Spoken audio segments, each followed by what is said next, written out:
خداوند یسوع مسیح ناصری کے نام میں آپ کو اسلام۔ آج کی اسٹڈی کا عنوان ہے عہد کے صندوق کے بغیر ہیکل، زربابل کی ہیکل، اور اس کا ذیلی عنوان ہے عہد کے صندوق کے بغیر ہیکل۔ اور اس کے لیے ہم حوالہ پڑھیں گے یرمیہ 3 باب 16 آیت۔ خدا کے کلام میں اس طرح سے مرقوم ہے، اور یوں ہوگا کہ خداوند فرماتا ہے کہ جب ان ایام میں تم ملک میں بڑھو گے اور بہت ہوگے، تب وہ پھر نہ کہیں گے کہ خداوند کے عہد کا صندوق، اس کا خیال بھی کبھی ان کے دل میں نہ آئے گا، وہ ہرگز اسے یاد نہ کریں گے اور اس کی زیارت کو نہ جائیں گے اور اس کی مرمت نہ ہوگی۔ اگر ہم ہیکل کی تاریخ کو دیکھیں تو پہلی ہیکل جو تھی وہ خیمہ اجتماع تھا، دوسری ہیکل سلیمان کی ہیکل تھی جو 586 قبل از مسیح برباد کر دی گئی۔ جب بابل کی حکومت نے شمالی یہودا پر حملہ کیا تو اس دوران ہیکل بھی برباد کر دی گئی، اور شاہ فارس کے زمانے میں لوگ بابل سے یروشلم واپس آئے۔ انہوں نے آ کر ایک ہیکل کی تعمیر کی، یعنی کہ وہ ہیکل جو برباد کر دی گئی تھی اس کی تعمیر نو کی، اور اس کو زربابل کی ہیکل کہا گیا۔ ہیکل برباد ہونے کے 70 برس بعد اس کی تعمیر نو ہوئی۔ 586 میں سے اگر آپ 70 مائنس کر دیں تو یہ 516 قبل از مسیح کا دور تھا جب یہ ہیکل دوبارہ تعمیر کی گئی۔ نئے عہد نامہ میں 20 عیسوی میں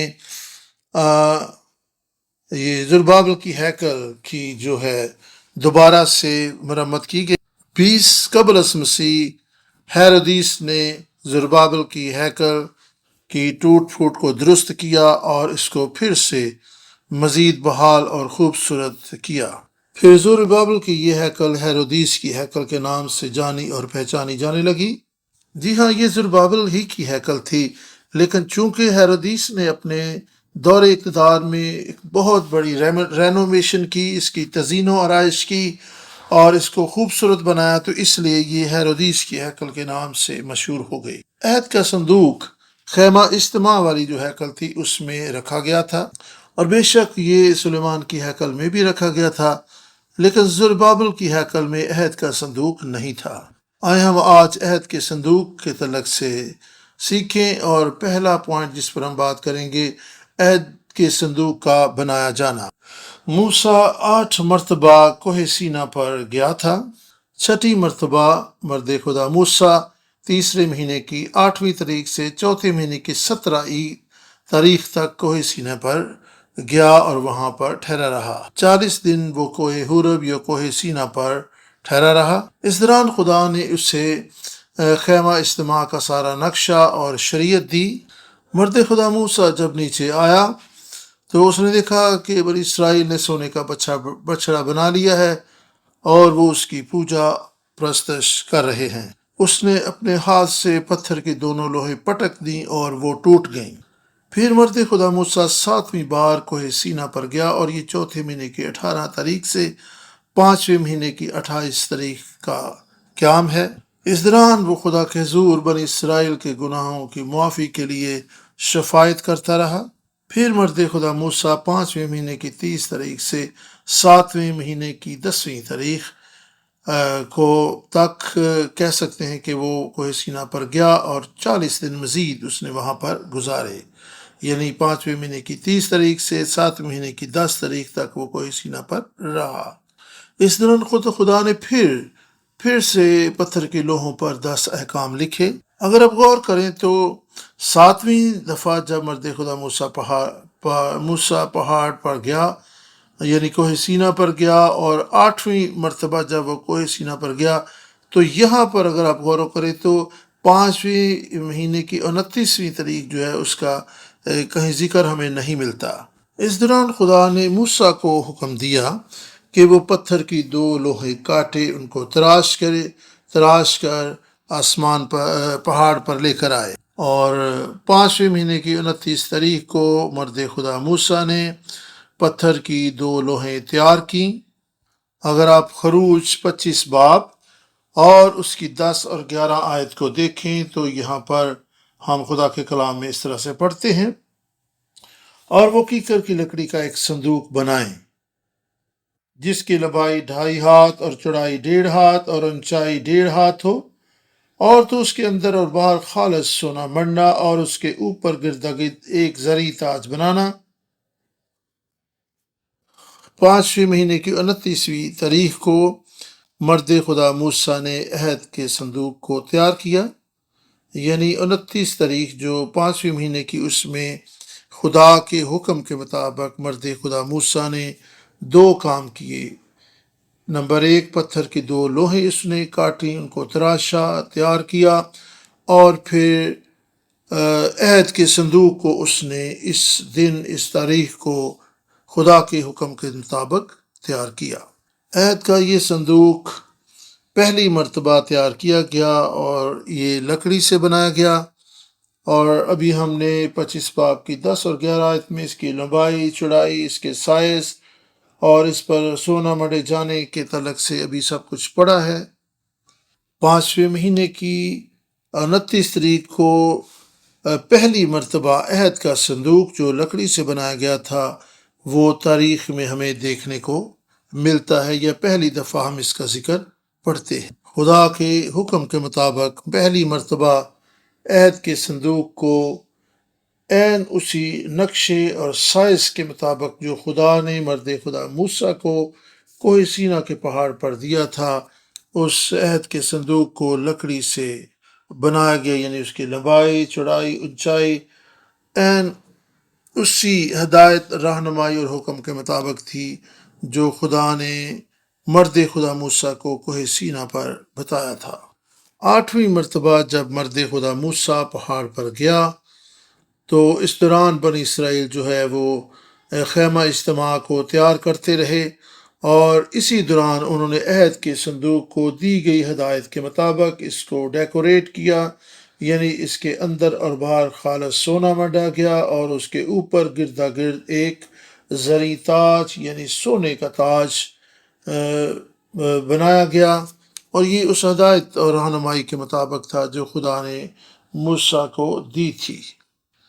اب سوال یہ ہے کہ اس کو کب پہلی مرتبہ خیمہ اجتماع میں رکھا گیا؟ یہ پہلے مہینے کی پہلی تاریخ، اور یہ 1446 قبل از مسیح کا واقعہ، اور اسی تاریخ کو خیمہ اجتماع کی تقدیس بھی کی گئی۔ اسی تاریخ کو عہد کے صندوق کو پاک ترین مقام میں رکھا گیا، وہ عہد کا صندوق جسے پورے طور پر خدا کی ہدایت اور رہنمائی کے مطابق سجایا گیا تھا، بنایا گیا تھا، اور اس کو اسی دن پاک ترین مقام میں رکھ دیا گیا جس دن خیمہ اجتماع کی تصدیق کی گئی، یعنی وہ روز جب خیمہ اجتماع کی تقدیس ہوئی اور لوگ اس تقریب میں شامل ہوئے، وہی دن تھا جب مرد خدا موسیٰ نے اس کو خیمہ اجتماع میں پاک ترین مقام میں رکھ دیا۔ خروج 40 باب 2 اور 3 آیت میں خدا کے کلام میں اس طرح سے لکھا ہے: پہلے مہینے کی پہلی تاریخ کو خیمہ اجتماع کے مسکن کو کھڑا کر دینا، اور اس میں شہادت کا صندوق رکھ کر صندوق پر بیچ کا پردہ کھینچ دینا۔ آمین۔ یہ حوالہ ہمیں بتاتا ہے کہ پہلے مہینے کی پہلی تاریخ کو ہی خیمہ اجتماع کا مسکن کھڑا کیا گیا، اس کی تقدیس کی گئی، اور یہی وہ دن تھا جب خیمہ اجتماع میں عہد کے صندوق کو رکھ دیا گیا تھا۔ پہلے نمبر پر ہم عہد کے صندوق کے بنائے جانے کے تعلق سے دیکھ رہے تھے، اور اب ہم دیکھیں گے عہد کے صندوق کا کھو جانا۔ جب سلیمان کی ہیکل بنا دی گئی تو پھر عہد کے صندوق کو دوبارہ سے، یعنی خیمہ اجتماع سے ہیکل میں شفٹ کر دیا گیا، اس کے پاک ترین مقام میں اس کو رکھ دیا گیا۔ لیکن ایک ایسا وقت بھی آیا جب عہد کا صندوق جو ہے وہ کھو گیا۔ 1102 قبل از مسیح میں جنگ کے دوران یہ عہد کا صندوق جو ہے اسے فلسطینی لے گئے۔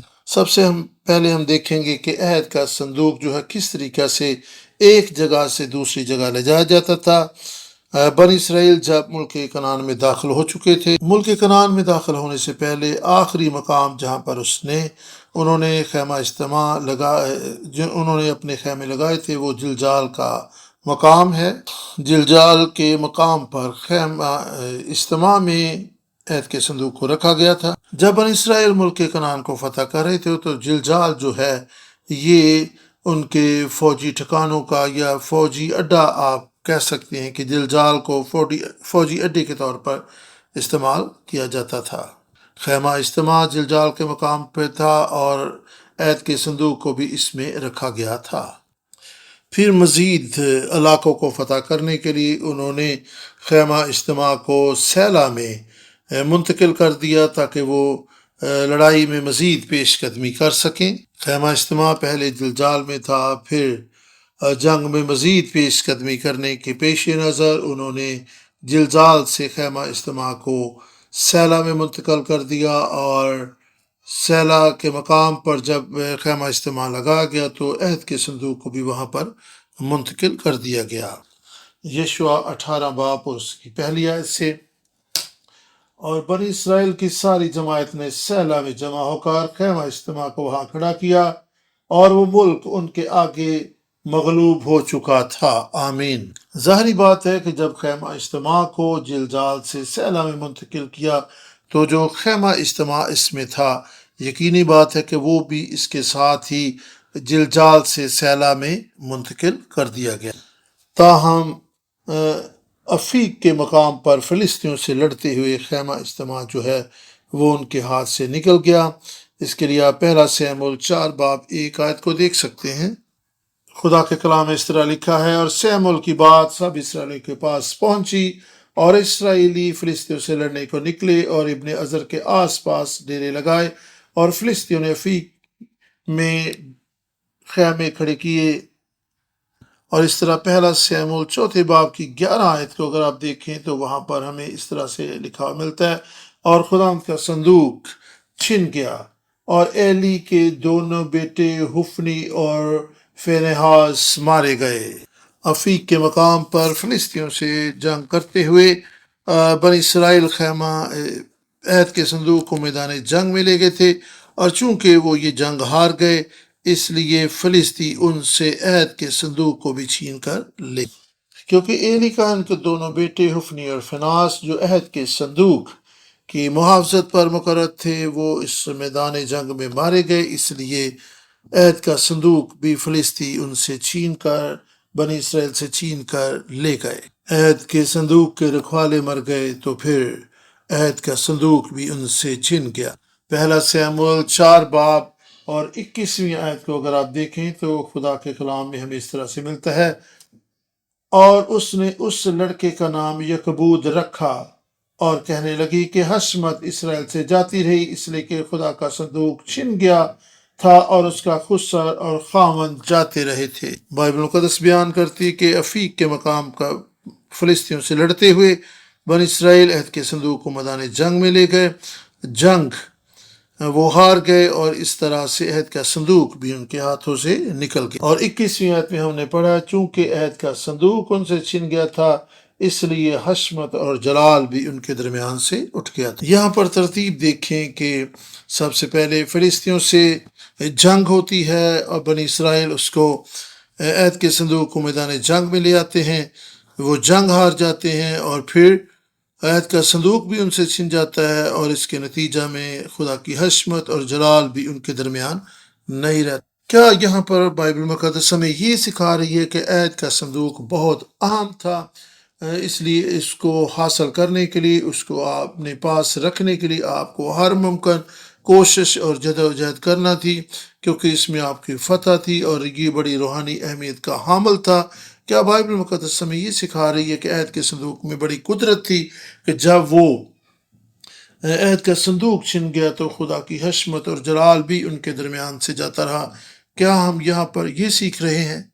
کیا بائبل مقدس ہمیں یہ سکھا رہی ہے کہ اپنے ملک میں اپنے درمیان خدا کے جلال کو رکھنے کے لیے بہت ضروری تھا کہ عہد کا صندوق بھی ان کے پاس ہی ہوتا، کیونکہ لکھا ہے کہ جب صندوق چھن گیا تو خدا کا جلال اور اس کی حشمت بھی بنی اسرائیل میں سے جاتی رہی۔ میرا آپ سے یہی سوال ہے کہ کیا عہد کا صندوق کس قدر اہم تھا کہ عہد کا صندوق ان کے درمیان تھا تو خدا کی حشمت اور جلال ان کے ساتھ تھا، اور جب عہد کا صندوق ان کے درمیان سے چلا گیا تو خدا کا جلال اور حشمت بھی ان کے درمیان سے جاتی رہی۔ کیا عہد کا صندوق اس قدر اہم تھا کہ سب کچھ عہد کے صندوق کے ساتھ ہی جڑا ہوا تھا؟ کیا ہمارے گرجا گھروں میں کوئی ایسی دنیاوی جسمانی چیز ہے جو خدا کے جلال کے لیے استعمال ہوتی ہے اور وہ بہت زیادہ اہمیت کی حامل ہے؟ میوزیکل انسٹرومنٹ، بائبل مقدس، سلیب، ڈائس، یہ سب مقدس چیزیں ہیں جو ہیکل میں استعمال ہوتی ہیں اور ان کی اپنی ایک اہمیت ہے۔ بلا شبہ یہ خدا کی حضوری کے اظہار کے لیے چیزیں وہاں پہ رکھی جاتی ہیں۔ ان چیزوں کے وسیلہ سے ہمارے ایمان کی عکاسی ہوتی ہے۔ تو کیا اگر آپ کی گرجا گھر میں پلپٹ نہ ہو تو اس کا مطلب ہے کہ خدا کی حضوری آپ کے درمیان نہیں رہی؟ اگر بائبل مقدس گرجا گھر میں موجود نہ ہو تو کیا ہم کہہ سکتے ہیں کہ جی وہاں پر تو خدا کی حضوری نہیں ہے، خدا کا جلال نہیں ہے؟ جی بالکل بھی ایسا نہیں ہے۔ خدا کی حضوری ان چیزوں سے بالکل بھی نہیں جڑی ہوئی۔ افیق کے مقام پر جنگ ہارنا اور پھر عہد کے صندوق کا چھن جانا ہمیں بہت اہم سبق سکھاتا ہے۔ بلا شبہ عہد کا صندوق بڑی اہمیت کا حامل ہے اور یہ خدا کی حضوری کا نشان اور خدا کی حضوری کی علامت سمجھا جاتا تھا، اور بے شک اس پر خدا کی حضوری بھی تھی۔ بلا شبہ ہمارے گرجا گھروں میں جو چیزیں موجود ہوتی ہیں، کرسیاں ہیں، پلپٹ ہے، میوزیکل انسٹرومنٹ ہیں اور دیگر چیزیں جو عبادت کے دوران استعمال ہو جاتی ہیں، ہمیں ان کا بہت زیادہ خیال رکھنا ہے، ان کی دیکھ بھال کرنی ہے اور ان کو مقدس جاننا ہے، کیونکہ وہ خدا کی عبادت اور پرستش میں استعمال ہوتی ہیں۔ ان کی دیکھ بھال ہمارا فرض ہے۔ تاہم ہمیں قطعاً یہ نہیں سمجھ لینا چاہیے کہ یہ چیزیں اس قدر مقدس ہیں کہ خدا کی قدرت اور حضوری ان چیزوں میں چھپی ہوئی ہے۔ غور کریں کہ خدا کے لوگ جو ہیں فلسطین کے خلاف میدان جنگ میں اترے۔ وہ یہی سمجھتے تھے کہ عہد کے صندوق پر خدا کی حضوری ہے، عہد کے صندوق میں قدرت پائی جاتی ہے۔ یہی وجہ ہے کہ وہ عہد کے صندوق کو میدان جنگ میں لے آئے تھے۔ وہ سمجھتے تھے کہ اگر عہد کا صندوق میدان جنگ میں آ جائے گا، خدا کی حضوری ان کے درمیان ہوگی اور خداوند ان کی طرف سے یہ جنگ لڑے گا اور وہ اس جنگ میں فتح پائیں گے۔ یہی وجہ ہے کہ ایلی کے بیٹے حفنی اور فیناس جو تھے عہد کے صندوق کو میدان جنگ میں لے آئے۔ ان کا خیال تھا کہ خداوند ان کی طرف سے لڑے گا، کیونکہ عہد کے صندوق میں قدرت ہے، خدا کی حضوری عہد کے صندوق پر چھائی ہوئی ہے۔ تاہم ان کی یہ سوچ، ان کا یہ عمل اور ان کا یہ فارمولہ کارگر نہ ہوا اور وہ فلسطینیوں کے سامنے یہ جنگ ہار گئے اور اس کے نتیجہ میں عہد کا صندوق بھی ان سے چھن گیا۔ ہم اس چیز کو کیسے بیان کریں کہ وہ ہار گئے، عہد کا صندوق چھن گیا اور خدا کا جلال اور اس کی حشمت بھی ان کے درمیان نہ رہی؟ انہوں نے اپنے غلط ایمان اور عقیدے کے نتیجے میں یہ جنگ ہاری تھی۔ پہلا سیموئیل 2:17 کو پڑھیں۔ خدا کے کلام میں اس طرح سے لکھا ہے، سو ان جوانوں کا گناہ خداوند کے حضور بہت بڑا تھا، کیونکہ لوگ خداوند کی قربانی سے گھن کرنے لگے تھے۔ حفنی اور فیناس جو ہے وہ قربانیوں کی، خداوند کی پرستش اور عبادت کی تحقیر کرنے لگے تھے۔ وہ سبت کے دن کا خیال نہیں رکھتے تھے، وہ قربانیوں کی کوئی قدر نہیں کرتے تھے اور وہ اپنی موج مستی میں دنیاوی سوچ و خیالوں کے ساتھ زندگی بسر کر رہے تھے۔ حفنی اور فیناس نے اپنے کردار پر توجہ دینا چھوڑ دی اور وہ عہد کے صندوق کو ہی سب کچھ سمجھنے لگے۔ وہ سمجھنے لگے کہ اس چیز میں خدا کی قدرت ہے، اس چیز پر خدا کی حضوری ہے۔ انہوں نے اس بات کو ایک فارمولے کے طور پر لیا کہ اگر عہد کا صندوق میدان جنگ میں ان کے ساتھ ہوگا تو وہ فتح پائیں گے، اگر عہد کا صندوق کاروبار میں ان کے درمیان ہوگا تو وہ کاروبار میں ترقی کریں گے۔ وہ عہد کے صندوق کو ایک فارمولے کے طور پر، ایک کلیے کے طور پر لے رہے تھے، لیکن ایسا تو کچھ بھی نہیں تھا اور خدا نے ان کی یہ سوچ اور ان کا یہ فارمولہ کامیاب نہ ہونے دیا۔ خدا کی حضوری اس طور سے کام نہیں کرتی جس طور سے انہوں نے سوچ لیا تھا۔ خدا کی حضوری بنی اسرائیل کے درمیان اس لیے نہ رہی کیونکہ ان کا ایمان اور عقیدہ غلط تھا۔ حفنی اور فیناس ہی نہیں بلکہ دوسرے لوگوں کا بھی یہ ایمان تھا کہ اگر عہد کا صندوق ان کے درمیان آ جائے تو وہ فتح پائیں گے، فلسطینیوں کو شکست دیں گے۔ وہ عہد کے صندوق کو ایک تعویذ کے طور پر، ایک فارمولے کے طور پر اور ایک جادو ٹونے کے طور پر لے رہے تھے۔ یہ وہ غلط عقیدہ اور ایمان تھا جس کے باعث خدا کی حشمت اور جلال ان کے درمیان نہ رہا۔ اگر آپ پہلا سیموئیل چوتھے باب کی چوتھی آیت کو دیکھیں تو خدا کے کلام میں اس طرح سے لکھا ہے، اور چوتھی آیت سے میں آپ کے لیے پڑھنے لگا ہوں خدا کے کلام میں، سو انہوں نے سیلا میں لوگ بھیجے اور وہ کروبیوں کے اوپر بیٹھنے والے رب الفاظ کے عہد کے صندوق کو وہاں سے لے آئے، اور ایلی کے دونوں بیٹے حفنی اور فناس خدا کے عہد کے صندوق کے ساتھ وہاں حاضر تھے۔ ایلی کے بیٹے حفنی اور فناس عہد کے صندوق کے بالکل قریب تھے، کیونکہ وہ جانتے تھے کہ عہد کا صندوق کس قدر اہم ہے۔ چونکہ وہ اس کو بہت اہم خیال رکھتے تھے، اس لیے وہ اس کے ساتھ ساتھ تھے۔ اسی طرح جس طرح آپ کے پاس کوئی بہت قیمتی چیز ہو تو آپ اس سے پیچھے نہیں ہٹتے، بلکہ آپ اس کو تھامے رہتے ہیں اور آپ اس کی قدر کرتے ہیں۔ حفنی اور فناس عہد کے صندوق کو بہت عام خیال کرتے تھے، اگرچہ وہ اس کو چھوتے تو نہیں تھے، لیکن وہ اس کے بہت قریب رہتے تھے۔ وہ یہی سمجھتے رہے کہ عہد کا صندوق ان کے درمیان ہوگا تو یہ جنگ جیت جائیں گے، لیکن ایسا کچھ نہ ہوا اور وہ جنگ ہار گئے، اور عہد کا صندوق بھی ان کے درمیان نہ رہا۔ بس عہد کا صندوق ان کے غلط عقیدے اور ایمان کے باعث وہاں پہ چھن گیا۔ انہیں کوئی ضرورت نہیں تھی کہ وہ عہد کے صندوق کو میدان جنگ میں لے کر آتے، لیکن ان کی سوچ غلط اور عقیدہ خراب ہونے کی وجہ سے یہ سب کچھ واقع ہوا، اور پھر حفنی اور فناس کا کردار اور ان کا گناہ بھی ان کی شکست اور عہد کے صندوق کے چھن جانے کا باعث ہوا۔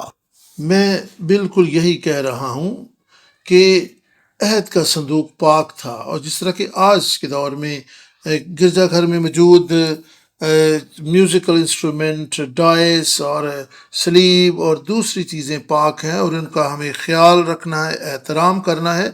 یہ احترام، یہ عقیدت اپنی جگہ پہ ہے، لیکن ہمیں یہ نہیں سمجھ لینا کہ ان چیزوں میں کوئی قدرت پائی جاتی ہے، یا ان چیزوں کو بطور ایک فارمولہ ہم استعمال کریں اور یہ سمجھ لیں کہ ان چیزوں میں قدرت ہے، اور ان چیزوں کو اپنی فتح کے طور پر استعمال کرنا شروع کر دیں۔ کوئی بھی جسمانی دنیاوی چیز نہیں ہے جس میں خدا کی قدرت اور اس کی حضوری ٹھہر سکتی ہے، حتیٰ کہ کوئی بھی نوٹ بک جس پر پاسٹر فلپ لی دستخط کر دیں، اس میں بھی کوئی روحانی قوت اور قدرت نہیں ہوتی۔ اور یہ پاسٹر فلپ لی کے اپنے الفاظ ہیں، میں اپنی طور پر نہیں کہہ رہا۔ انہوں نے کہا کہ جس کتاب پر وہ اپنے دستخط کر دیں وہ بالکل پاک تصور نہ کی جائے، اس میں کوئی قدرت اور قوت نہیں ہے۔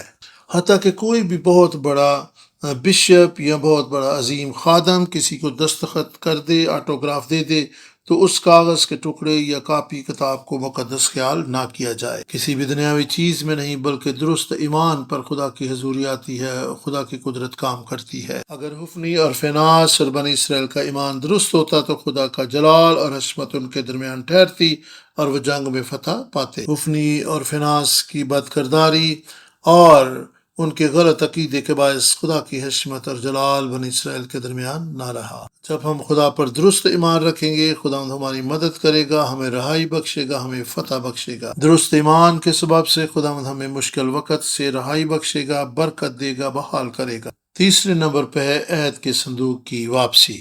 افیق کے مقام پر جنگ ہارنے کے باعث جب عہد کا صندوق ان سے چھن گیا تو اسے فلسطینیوں کے ایک شہر میں لے جایا گیا۔ سب سے پہلے اسے اشدود میں بھیجا گیا، پھر اسے جات میں بھیجا گیا، پھر اس عہد کے صندوق کو اکرون بھیجا گیا، اکرون میں۔ دیکھنا یہ ہے کہ عہد کا صندوق فلسطین میں کتنے عرصہ رہا۔ بائبل مقدس بیان کرتی ہے کہ 7 ماہ عہد کا صندوق فلسطینیوں کی سرزمین پر رہا۔ پہلا سیموئیل 6 باب کی پہلی آیت میں خدا کے کلام میں اس طرح سے لکھا ہے، سو خداوند کا صندوق 7 مہینے تک فلسطینیوں کے ملک میں رہا۔ عہد کا صندوق جب فلسطینیوں کی سرزمین پر لے جایا گیا تو یہ 1102 قبل از مسیح کا واقعہ ہے۔ یہ اشدود، جات اور اکرون کے مقامات پر لے جایا گیا، اور پھر 7 ماہ کے عرصہ کے بعد اسے بیت شمس کی طرف روانہ کر دیا گیا۔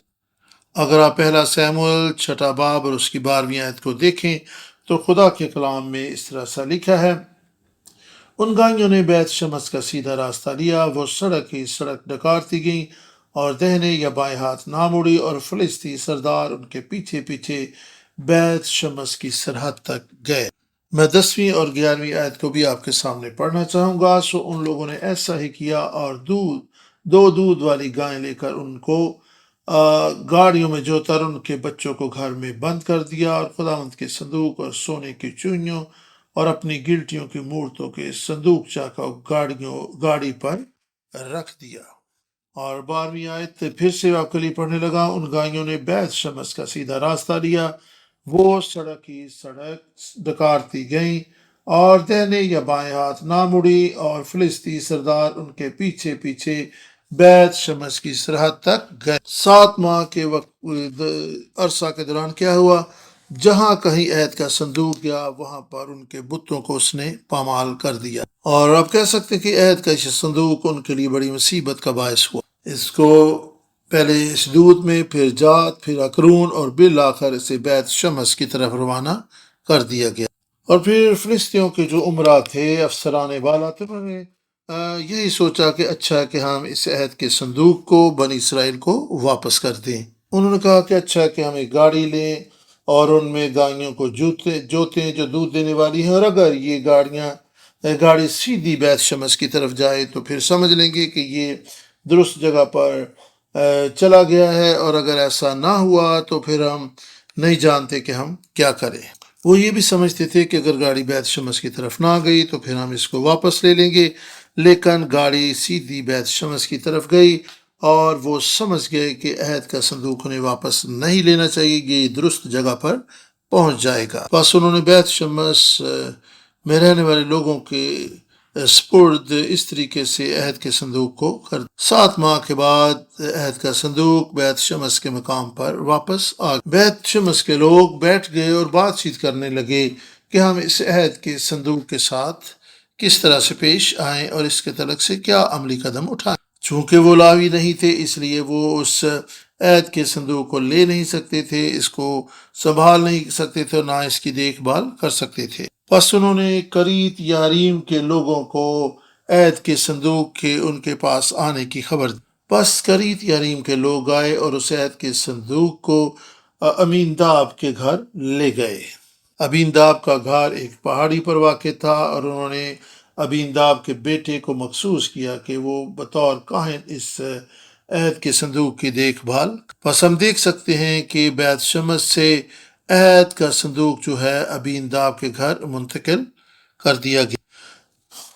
پس داؤد کو جب اس بات کا علم ہوا تو وہ عہد کے صندوق کو داؤد کے شہر میں لانے کا خواہش مند ہوا۔ اور پھر ہم دوسرا سیموئیل 6 باب کی 10 اور 11 میں دیکھتے ہیں کہ جب امینداب کے گھر سے عہد کے صندوق کو لایا جا رہا تھا، اور غزہ نے ہاتھ بڑھا کر اس عہد کے صندوق کو تھامنا چاہا، اور وہ وہیں مر گیا۔ اور جب داؤد نے یہ دیکھا تو اس نے کہا کہ نہیں نہیں بھائی، میں اس عہد کے صندوق کو داؤد کے شہر میں نہیں لا سکتا۔ اور پھر اس عہد کے صندوق کو عبید ادوم کے گھر منتقل کر دیا گیا۔ عہد کا صندوق عبید ادوم کے گھر 3 مہینے رہا۔ دوسرا سیموئیل 6 باب اور اس کی 10 اور 11 آیت کو خدا کے کلام میں سے ہم پڑھیں گے۔ یہاں پر یوں مرقوم ہے: اور داؤد نے خداوند کے صندوق کو اپنے ہاں داؤد کے شہر میں لے جانا نہ چاہا، بلکہ داؤد اسے ایک طرف جاتی عبید ادوم کے گھر لے گیا، اور خداوند کا صندوق جاتی عبید ادوم کے گھر میں 3 مہینے تک رہا، اور خداوند نے عبید ادوم کو اور اس کے سارے گھرانے کو برکت دی۔ جب داؤد نے دیکھا کہ عہد کے صندوق کے سبب سے خدا نے عبید ادوم اور اس کے گھرانے کو بڑی برکت دی ہے، تو وہ ایک مرتبہ پھر اس بات کا خواہاں ہوا کہ عہد کے صندوق کو داؤد کے شہر میں لے کر آئے۔ اس وقت تک سلیمان کی ہیکل تعمیر نہیں ہوئی تھی، کیونکہ یہ داؤد کا عہد اقتدار تھا۔ پس عہد کے صندوق کو داؤد کے شہر میں لایا گیا، اور پھر اس کے بعد ہم دیکھیں گے داؤد کے شہر کو۔ اور پہلا تواریخ 15 باب اور پہلی آیت میں خدا کا کلام یوں بیان کرتا ہے: اور داؤد نے داؤد کے شہر میں اپنے لیے محل بنائے، اور خدا کے صندوق کے لیے ایک جگہ تیار کر کے اس کے لیے ایک خیمہ کھڑا کیا۔ سو بالآخر عہد کا صندوق داؤد کے شہر میں لایا گیا۔ سو ہم عہد کے صندوق کے تعلق سے ہم خلاصہ بیان کر سکتے ہیں کہ فلسطینیوں کے ملک میں 7 مہینے عہد کا صندوق رہا، جب تک کہ داؤد بادشاہ نہ بن گیا، اور پھر اس کے بعد افیق کے مقام پر فلسطینیوں کے خلاف جنگ جو لڑی گئی وہ 1102 قبل از مسیح میں تھی۔ داؤد کب بادشاہ بنا؟ یہ 10 قبل از مسیح کا واقعہ ہے۔ 1102 سے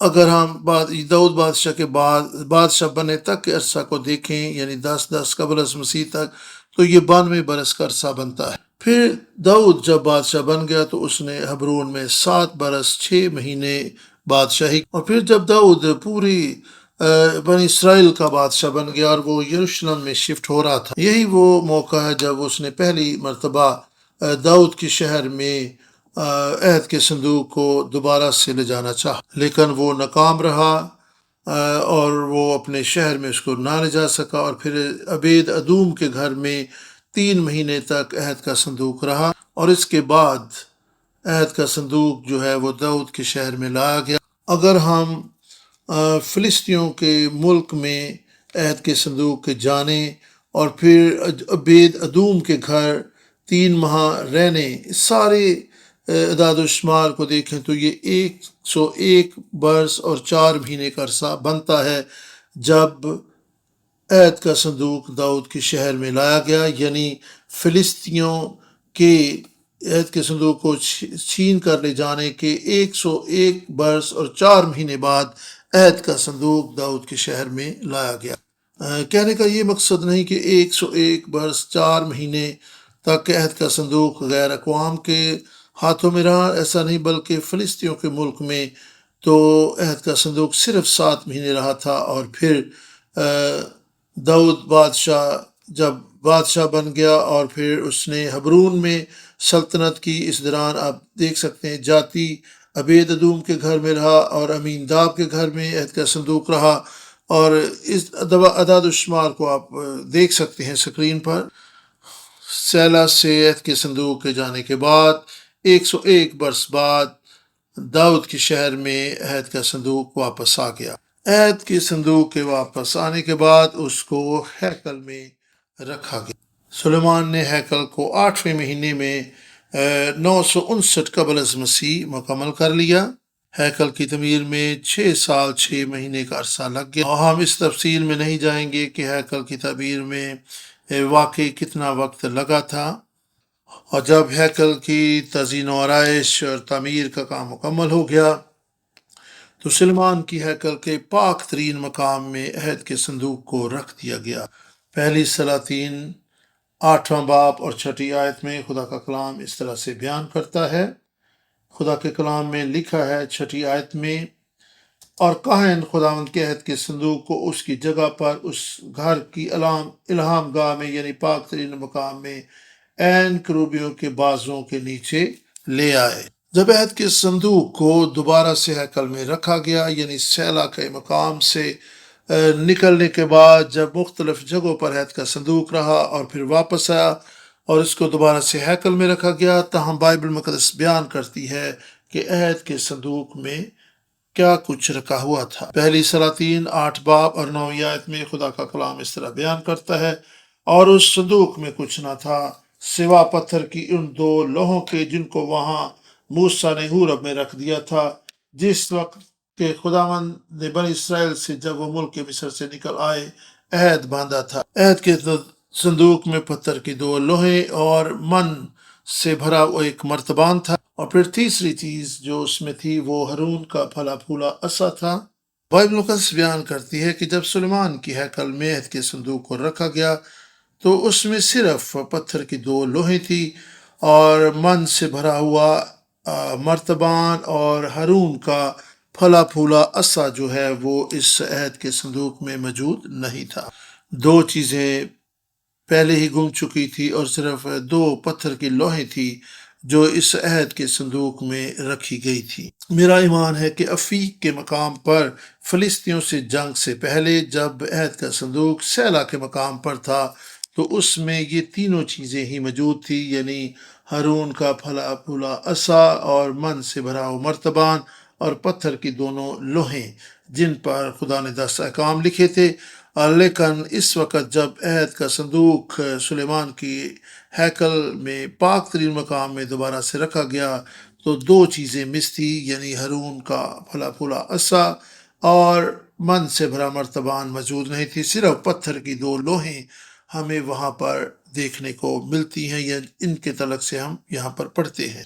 ہمیں درست تو معلوم نہیں کہ کب یہ دو چیزیں گم ہوئی، لیکن ہم کہہ سکتے ہیں کہ سیلا سے عہد کے صندوق کے نکلنے، یعنی افیق کے مقام پر فلسطینیوں کی جنگ سے لے کر داؤد کے شہر آنے تک کہیں کسی مقام پر یہ دونوں چیزیں آگے پیچھے ہو گئی تھیں۔ 101 اور برس اور 6 ماہ کے عرصہ کے دوران کہیں دو چیزیں گم ہو گئی تھیں۔ ہم دیکھ سکتے ہیں کہ بڑی مشکل سے عہد کا صندوق جو ہے وہ فلسطینیوں سے واپس داؤد کے شہر میں آیا، اور پھر مختلف مراحل سے گزرتا ہوا بالآخر ہیکل میں پاک ترین مقام تک پہنچا۔ اور پھر آخری بات جو ہم یہاں پر دیکھنے لگے ہیں وہ پھر بہت افسوسناک ہے کہ ایک مرتبہ پھر عہد کا صندوق جو ہے وہ غائب ہو گیا۔ 586 قبل از مسیح یہودا کی سلطنت برباد کر دی گئی، اور اسی دوران یعنی 586 قبل از مسیح میں یروشلم میں جو ہیکل تھی اس کو بھی جلا دیا گیا۔ دوسری سلاطین 25 باب 9 آیت میں خدا کا کلام اس طرح سے بیان کرتا ہے، اور اس نے خداوند کا گھر اور بادشاہ کا قصر اور یروشلم کے سب گھر، یعنی ہر ایک بڑا گھر آگ سے جلا دیا۔ یہاں پر بابل کے لوگوں کے یا بابل کی حکومت کے حملے کے تعلق سے بات کی جا رہی ہے کہ جب وہ وہاں پر پہنچے تو انہوں نے یروشلم میں خدا کے گھر کو بھی آگ لگا دی۔ بابل کی فوجیں جب یہودا کی سلطنت پر حملہ آور ہوئیں تو انہوں نے یروشلم میں ہیکل کو برباد کیا، سلیمان کے گھر کو انہوں نے آگ سے جلا دیا، اور جتنی بھی وہاں پر عالی شان عمارتیں اور پرآسائش گھر تھے سبھی کو انہوں نے آگ سے پھونک دیا۔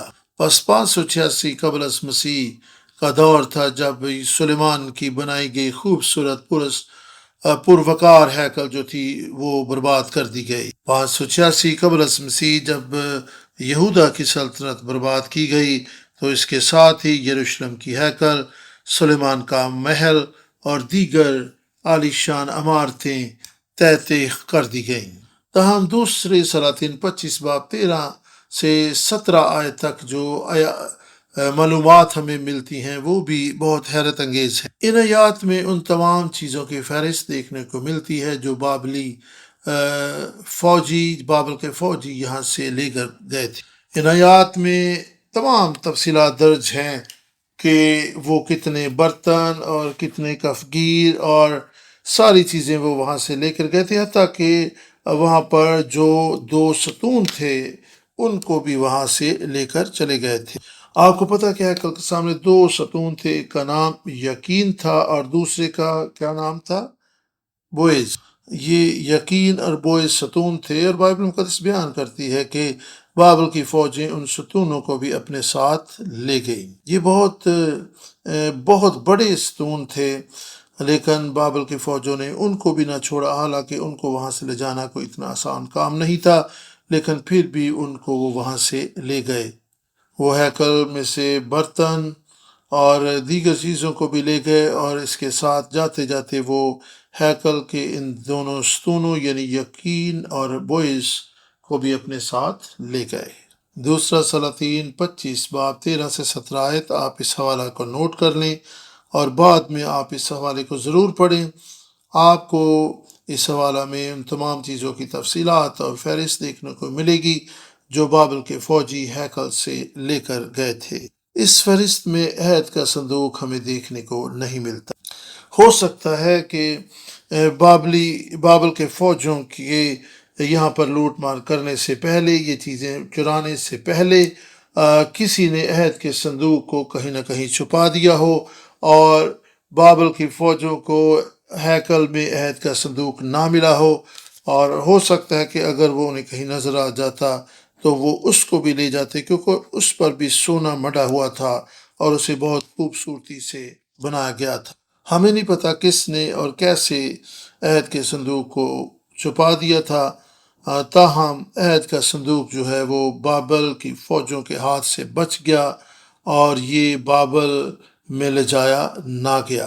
عہد کے صندوق کے طرف سے کئی ایک باتیں اور افواہیں پائی جاتی ہیں کہ بابل کے فوجیوں سے بچا کر اس کو محفوظ کر لیا گیا اور اسے کوہ ہورب پر بھیج دیا گیا تھا۔ کوہ ہورب پر یا کوہ سینا پر ایک غار تھی، اسے موسیٰ کی غار کہتے ہیں، اور بعض لوگوں کا کہنا ہے کہ عہد کے صندوق کو اس غار میں رکھ دیا گیا اور وہ کچھ عرصہ تک موسیٰ کی غار میں پڑا رہا۔ بعض لوگوں کا یہ بھی خیال ہے کہ چونکہ سلیمان کی تعلقات جو ہے سبا کی ملکہ کے ساتھ بہت اچھے تھے، اس لیے اس لوٹ مار اور ساری جنگ و جدل اور تباہی اور بربادی سے پہلے ہی اس عہد کے صندوق کو سبا کی ملکہ کی ریاست میں بھیج دیا گیا اور اسے وہاں پر محفوظ کر دیا گیا تھا۔ خواہ یہ موسیٰ کی غار میں تھا یا پھر سبا کی سلطنت میں، تاہم اس فہرست میں عہد کے صندوق کا کوئی ذکر ہمیں دیکھنے کو نہیں ملتا۔ تاہم موسیٰ کی غار میں تھا یا سبا کی سلطنت میں، یہ سب افواہیں ہیں اور اس کے تعلق سے کوئی حتمی بات نہیں کی جا سکتی۔ ہم سادہ ایمان کے ساتھ یہ کہہ سکتے ہیں کہ عہد کا صندوق کسی نہ کسی طرح سے منظر سے ہٹ گیا اور یہ غائب ہو گیا، اور اس وقت سے لے کر آج تک عہد کے صندوق کا کوئی سراغ نہیں ملا، کیونکہ عہد کا صندوق واقعی غائب ہو گیا اور آج تک نہیں مل سکا۔ چونکہ عہد کا صندوق یہودا کی شمالی سلطنت کی بربادی کے وقت ہی سے غائب ہو گیا، تو آئیں ہم زربابل کی ہیکل کے تعلق سے دیکھیں کہ وہاں پر عہد کا صندوق نہیں رکھا گیا تھا، کیونکہ یہ غائب ہو گیا تھا۔ اور یہ کب یہ سب کچھ ہوا؟ یعنی یروشلم میں دارا بادشاہ اور شاہ فارس قرس کی اجازت سے جب ہیکل تعمیر کر دی گئی تو وہاں پر عہد کا صندوق نہیں رکھا گیا تھا، کیونکہ یہ غائب ہو چکا تھا۔ دارا بادشاہ اور شاہ فارس نے لوگوں کو فرمان جاری کیا کہ اگر وہ چاہیں تو یروشلم واپس جا کر ہیکل کی تعمیر کر سکتے ہیں، اور چونکہ جو عہد کا صندوق ہے وہ بابل کی فوجیں اپنے ساتھ لے کر نہیں گئی تھی، اس لیے بابل سے بنی اسرائیل یروشلم تو واپس آئے، لیکن عہد کا صندوق ان کے ساتھ واپس نہیں آیا، کیونکہ وہ وہاں پر موجود نہیں تھا بلکہ غائب ہو چکا تھا۔ پس جب زربابل نے ہیکل کی تعمیر نو کر دی تو وہاں پر عہد کے صندوق کو نہ رکھا گیا، کیونکہ یہ وہاں پر موجود نہیں تھا۔ بس ہم کہہ سکتے ہیں کہ زربابل کی جو ہیکل تھی وہ عہد کے صندوق کے بغیر تھی۔ ہیرودیس کی ہیکل کے تعلق سے آپ کا کیا خیال ہے؟ جیسا کہ میں نے پہلے بیان کیا کہ ہیرودیس کی ہیکل جو تھی وہ کوئی نئی عمارت نہیں تھی، بلکہ زربابل کی ہیکل ہی کو اس نے رینوویٹ کیا، اس کی تزئین و آرائش کی، اس کو خوبصورت بنایا، اور جہاں پر ضرورت تھی اس نے مرمت کا کام کیا۔ بس جب زربابل کی ہیکل میں عہد کا صندوق نہیں تھا تو پھر یقینی بات ہے کہ ہیرودیس کی ہیکل میں بھی عہد کا صندوق موجود نہیں تھا۔ 586 قبل از مسیح یہودا کی شمالی سلطنت کی بربادی اور ہیکل کے جلائے جانے کے بعد عہد کا صندوق غائب ہو گیا، اور اس کے بعد بائبل مقدس میں اس کا کہیں ذکر نہیں ملتا۔ تاریخ اس کے تعلق سے خاموش ہے۔ اب سوال یہ ہے کہ کیوں خدا نے اس عہد کے صندوق کو گم ہونے دیا؟ کیوں کر یہ خدا کے منصوبے کا حصہ بنا کہ کسی طرح عہد کا یہ صندوق غائب ہو جائے؟ ایک یہودی روایت ہے کہ انہوں نے عہد کے صندوق کی جگہ پر ایک بہت بڑا پتھر رکھا اور اسے عہد کا صندوق انہوں نے خیال کیا۔ یوم کفارہ کے دن آپ کو پتہ ہے کہ کاہن سردار کاہن جو تھا وہ پاک ترین مقام میں داخل ہوتا تھا اور کئی طرح کی رسومات ادا کی جاتی تھی۔ آپ کو یاد ہوگا کہ بخور دان کو سردار کاہن پاک ترین مقام میں لے جاتا تھا اور وہاں پر دھواں ہی دھواں ہوتا تھا۔ چونکہ عہد کا صندوق وہاں نہیں تھا، اس لیے اس بڑے پتھر پر ہی وہ بخور کو رکھتے تھے اور وہاں پر جو بخور کا دھواں ہوتا تھا۔ یہودی روایت ہی یہ بیان کرتی ہے کہ یوم کفارہ کے دن پاک ترین مقام میں عہد کے صندوق کی جگہ پر ایک پتھر رکھا جاتا تھا، کیونکہ عہد کا صندوق تو غائب ہو چکا تھا، اور وہاں پر عہد کے صندوق کی جگہ پتھر رکھ کر وہاں پر بخور پاک ترین مقام میں جلایا جاتا تھا۔ بس یہ بات یقینی ہے کہ زربابل کی ہیکل میں عہد کا صندوق نہیں تھا، کیونکہ عہد کے صندوق کو دوبارہ نہیں بنایا گیا تھا۔ عہد کا صندوق گم ہو گیا اور یہ گم ہی رہا، اور اس کی جگہ پر نیا عہد کا صندوق نہ بنایا گیا۔ 17ویں عیسوی میں یروشلم کو دوبارہ برباد کر دیا گیا اور یہ انسانی تاریخ سے غائب ہو گیا۔ رومی جنرل ٹائٹس نے اس کو تہہ تیہ کر دی۔ رومی جنرل ٹائٹس نے حملہ آور ہو کر اس کو بالکل ہی برباد کر دی۔ رومی تناظر سے دیکھیں تو یہ ٹائٹس جنرل جو تھا یہ بڑا عظیم جنرل تھا، یہ بڑا فاتح اور زبردست جنرل تھا۔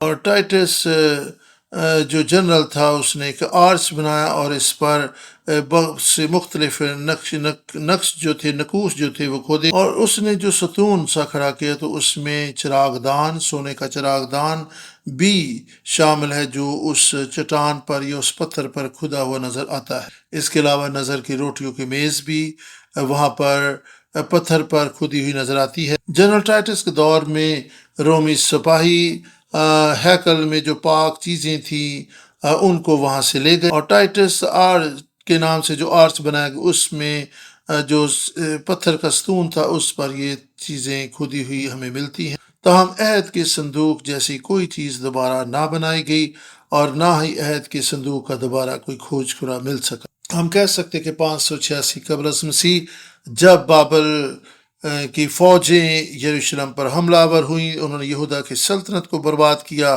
اور پھر انہوں نے ہیکل کو بھی آگ سے جلا دیا۔ اس دوران عہد کا صندوق گم ہو گیا اور پھر کبھی اس کا کوئی سراغ نہ مل سکا اور نہ ہی دوبارہ عہد کے صندوق کو بنایا گیا۔ اس سے ہم مخلصی بخش تاریخ کا جو سبق ہے وہ ہمارے لیے کیا ہے، اس پر ہم غور کریں گے، اور اس کے لیے آپ یرمیہ 3 باب 16 آیت کو دیکھ سکتے ہیں۔ یرمیہ 3 باب 16 آیت میں خدا کے کلام میں لکھا ہے، اور یوں ہوگا، خدا فرماتا ہے کہ جب ان ایام میں تم ملک میں بڑھو گے اور بہت ہوگے، تا وہ پھر نہ کہیں گے کہ خدا ان کے عہد کا صندوق، اس کا خیال بھی کبھی ان کے دل میں نہ آئے گا، وہ ہرگز اسے یاد نہ کریں گے اور اس کی زیارت کو نہ جائیں گے اور اس کی مرمت نہ ہوگی۔ یہاں پر ہم دیکھ سکتے ہیں خدا کے کلام میں یہ پہلے ہی پیشن گوئی کر دی گئی تھی کہ عہد کا صندوق جو ہے وہ گم ہو جائے گا اور گم ہی رہے گا، اس کا کوئی سراغ نہیں ملے گا، اور نہ ہی اس جیسا عہد کا صندوق دوبارہ سے کبھی بنایا جائے گا۔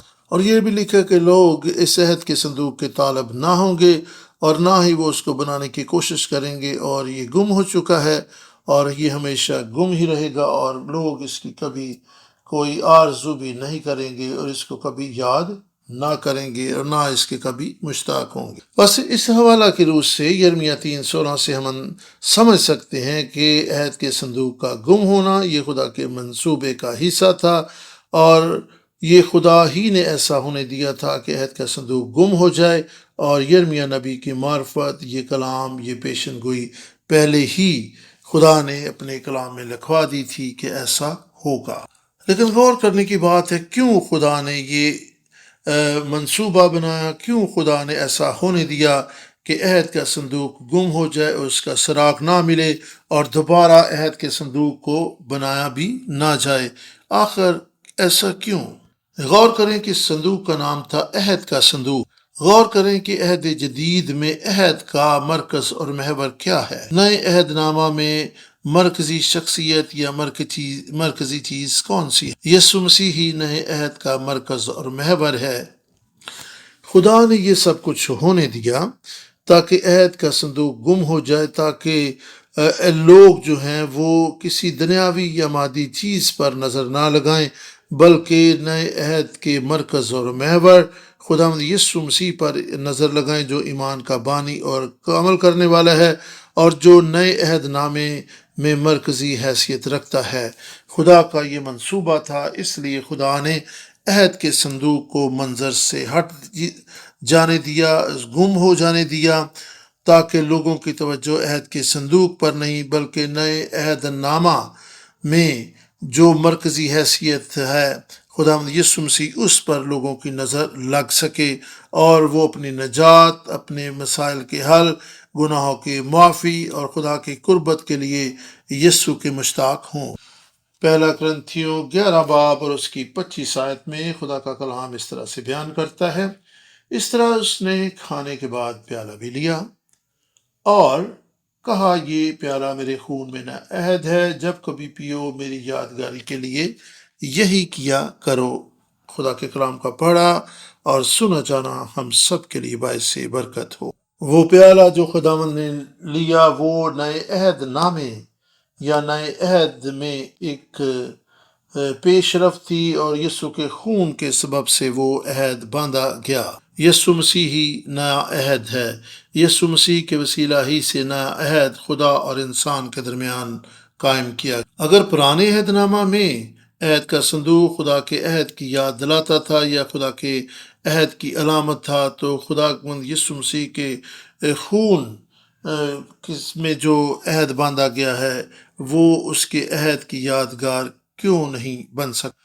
اب نئے عہد نامہ میں کوئی دنیاوی چیز عہد کا صندوق یا کوئی اور چیز عہد کی علامت نہیں، بلکہ یسوع مسیح ہی نئے عہد کی علامت ہے، اور وہی اس نئے عہد کی مرکزی حیثیت ہے، مرکزی شخصیت ہے۔ یسوع مسیح نئے عہد ہے، یسوع مسیح ہی کے وسیلے سے نئے عہد باندھا گیا، اور یسوع مسیح ہی نئے عہد نامے کی مرکزی شخصیت ہے۔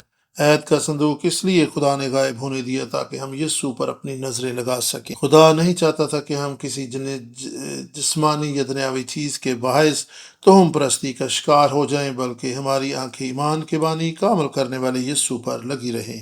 خدا نہیں چاہتا کہ ہمارا ایمان کسی ایسی چین پر ہو جس میں صلیب لٹک رہی ہو، یا کسی پاسٹر کے آٹوگراف کی وجہ سے ہم اپنے آپ کو مقدس جانیں، بلکہ خدا چاہتا ہے کہ ہم ایمان کے بانی کا عمل کرنے والے یسوع کو تکتے رہیں۔ کیونکہ یہ ساری چیزیں اپنی جگہ پر اچھی سہیں، لیکن کبھی بھی ان چیزوں کو بت پرستی میں نہ لے کر آئیں، یہ آپ کے لیے بت نہ بن جائے۔ خدا نے عہد کے صندوق کو غائب ہونے دیا، کیونکہ عہد کا صندوق اگر وہاں پر ہوتا تو عین ممکن تھا کہ لوگوں کی توجہ کا مرکز عہد کا صندوق ہی رہتا اور لوگ یسوع مسیح پر توجہ مرکوز نہ کرتے۔